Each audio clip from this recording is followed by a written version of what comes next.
Hi, I'm Jennifer, and this is My True Ghost Stories, where I share stories of my supernatural adventures as a spiritual medium, helping trapped spirits to cross over and more. Let's get started. Welcome to episode 11 of My True Ghost Stories. Today, you'll hear a story of a psychic connection between me and a house. And let's begin. The name of this story is Abandoned House. This story takes place when I was a kid in the 70s.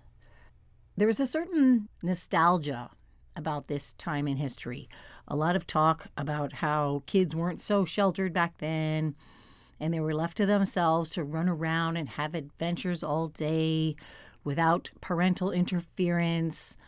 And we were all supposedly better off for it, and we learned to be independent.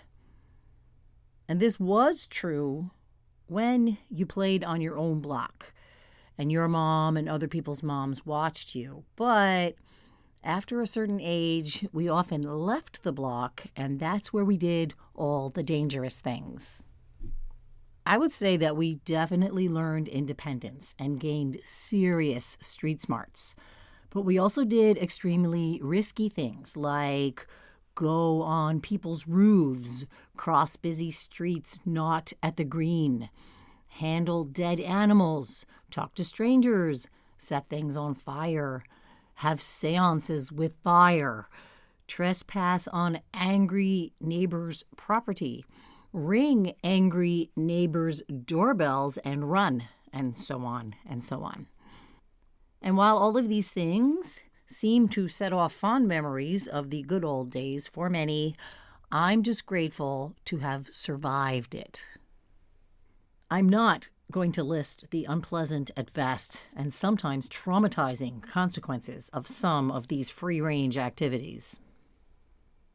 Among my personal tales of running around town unattended is the story of the abandoned house, which was up the street from the local park in the same town, but many, many blocks away from my home. This had obviously once been a lovely house. It was large, architecturally beautiful, had a front yard and a backyard, and many rooms. And the reason I know it had many rooms is because my friend Rosemary and I used to go in there. The first time we ventured up the pathway to the entrance of the house with the intention of peeking in the window, we noticed that the front door was ajar. Upon opening the door, and yes, it opened with a long, scary movie-style creak, we saw an entryway that opened up into a large room with bay windows that let in lots of sunlight. And that room was probably once a living room. The house seemed to have been abandoned for some time because white paint was peeling off the walls and ceiling, revealing other paint colors underneath, and there were scary movie-style cobwebs everywhere.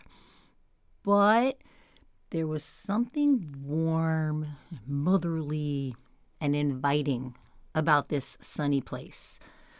There was life here.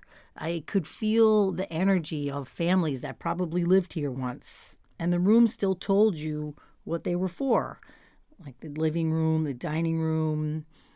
And I felt strangely welcomed, as if we were visiting someone who was lonely.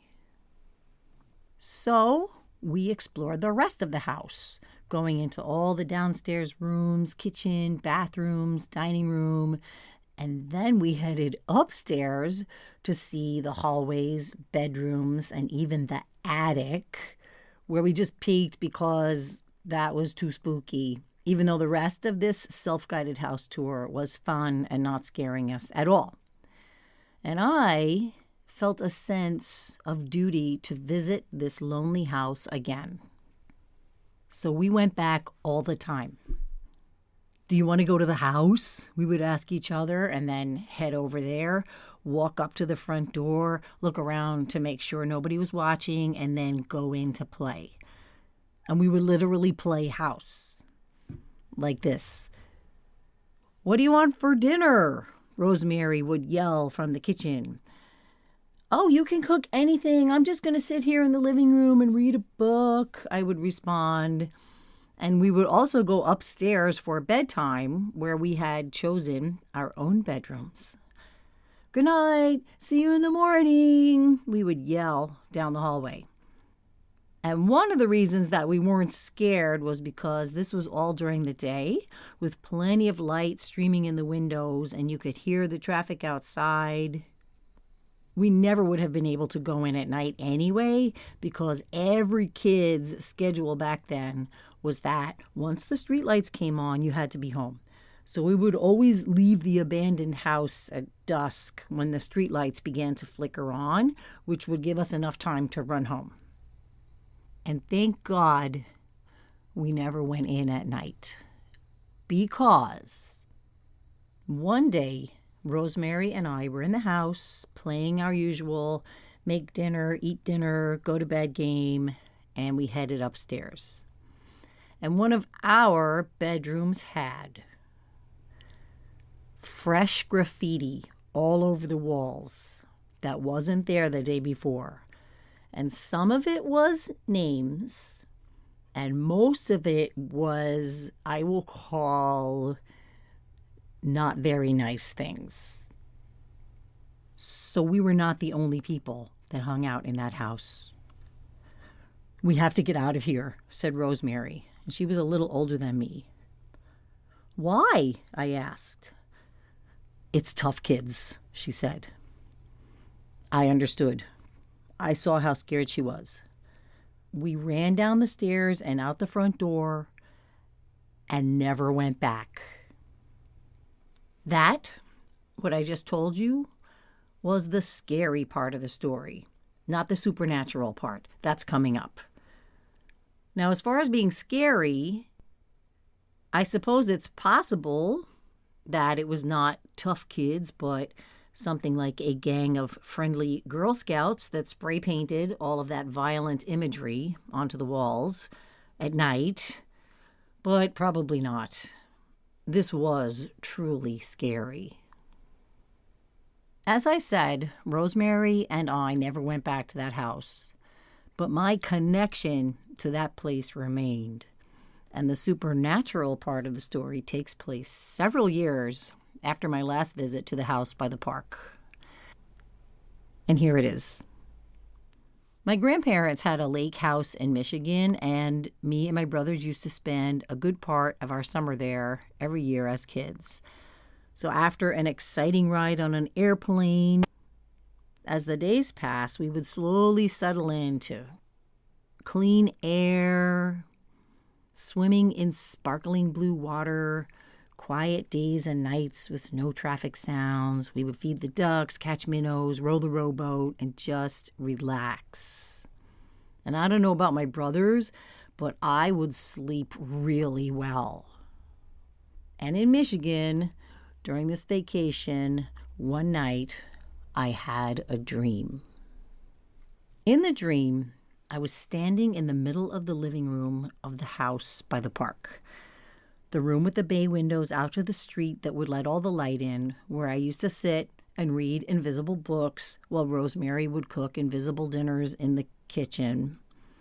And I was standing in the middle of the living room and feeling that friendly embrace from the house. And as I looked around in this dream, the walls were melting. And that was the whole dream. When I was staying with my grandparents for the summer, we would have a weekly phone call back home to my mom where we would tell her all about our days and if Grandpa caught any fish, and she would fill us in on what may have happened back home. That weekly phone call was scheduled for the next day, the day after I had the dream about the melting walls. "Let's call your mom," my grandmother said.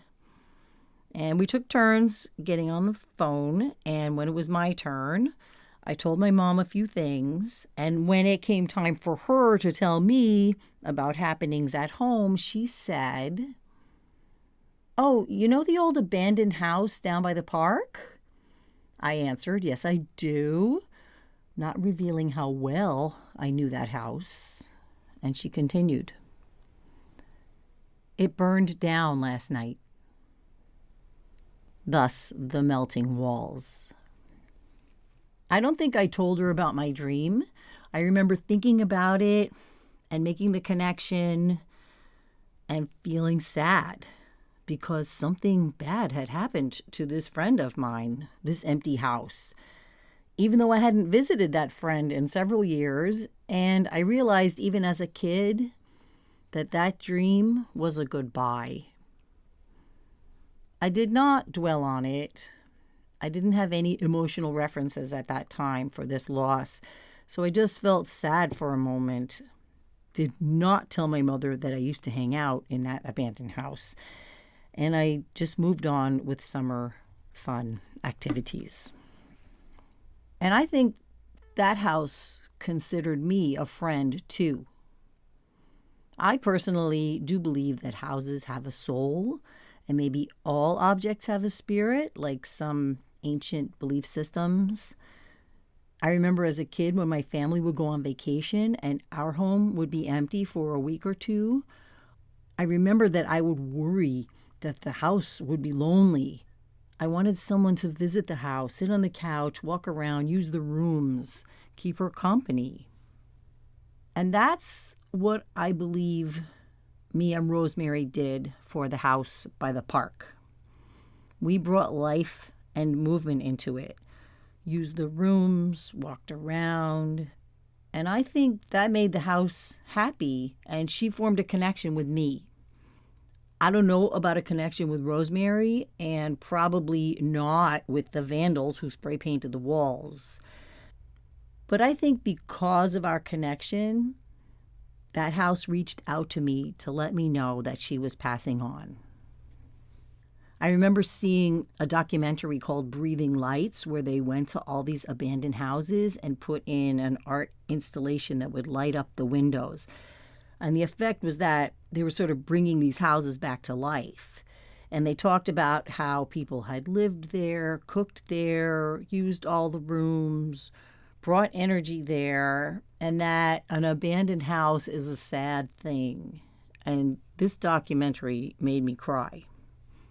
And they showed the insides of these houses, and it reminded me of my old friend by the park. And I put a link about this installation in the show notes. They eventually built a new house on that lot, which is very nice and new looking, and in my opinion does not have the charm of the original. And I obviously haven't been inside to experience the energy, but I'm sure energy is there. And new life has come to that new space. And I believe that this house was an energetic being with a spirit that connected with me.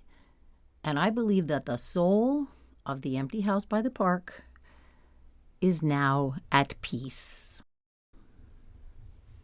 Let me know if you have any stories of feeling spiritually connected to a home. Now, these days, I don't sneak into old abandoned houses anymore. Now people ask me to go into spaces where weird stuff is happening, energy is bad, and I'm often asked if I'm scared to go into these potentially spooky situations. Dark basements, musty attics, abandoned storage rooms. And the answer is no, I'm not scared. I used to be scared all the time, and although I would often help when asked, I would hesitate to get involved in these clearing situations, even though I knew I could help. I could talk to the ghost. I could clear the energy, but I didn't want to do it because I felt it was risky.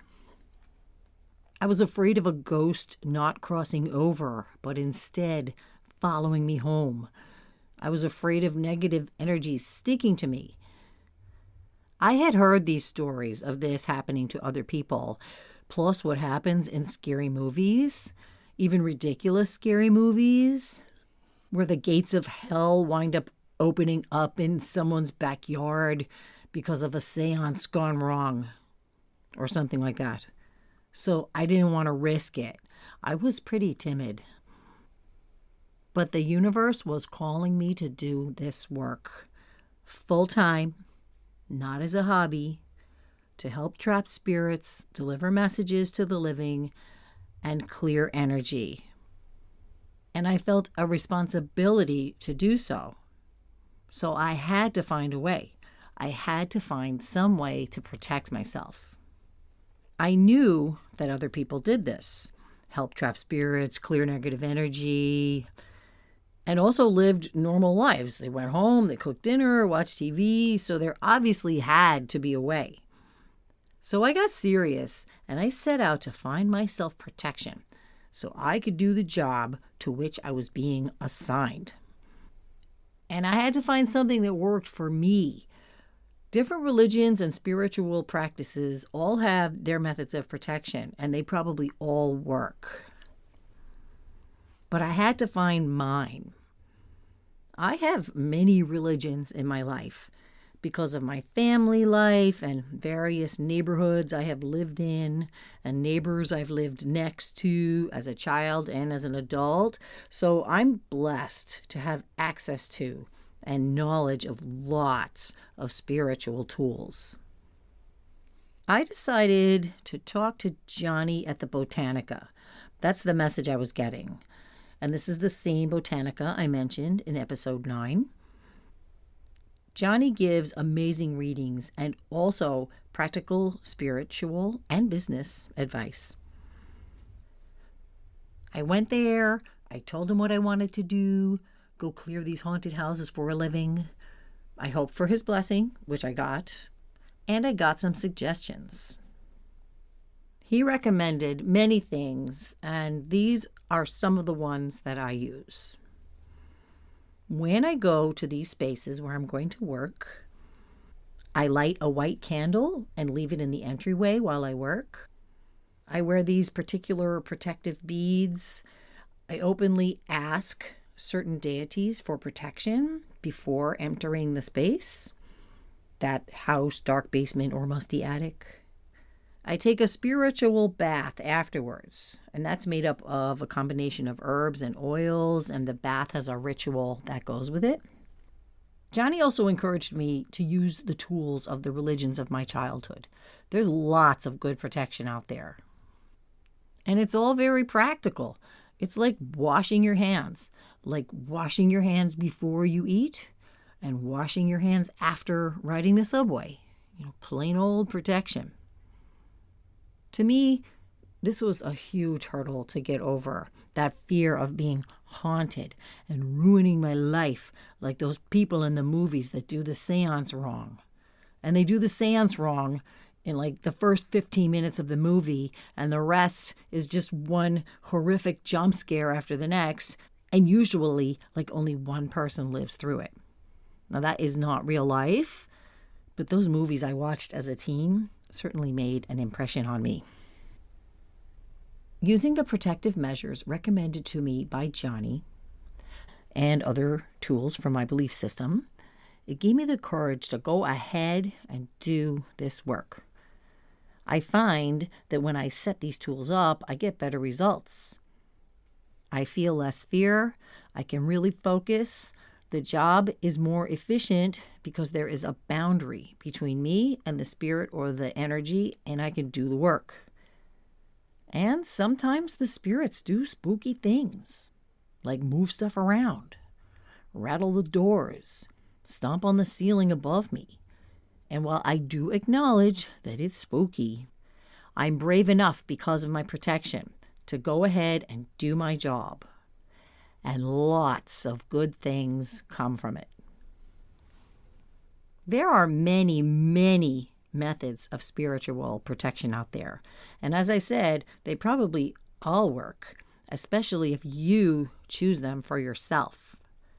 So if you have a special spiritual necklace, incense, statue, medallion, prayer card, anything like that. I encourage you to wear it, carry it, use it.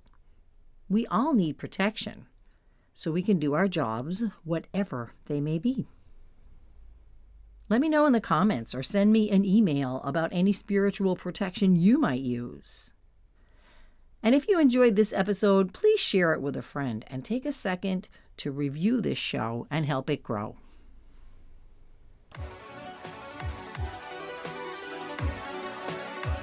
And that's all for today. Thank you for listening to today's episode. And if you think your house is haunted, want energy cleared from your space, or need a custom spiritual ritual, I'm here to help. Visit jpclearing.com or email me at jpclearing60@gmail.com. Don't forget to join me here every Tuesday for a new episode. Until next time.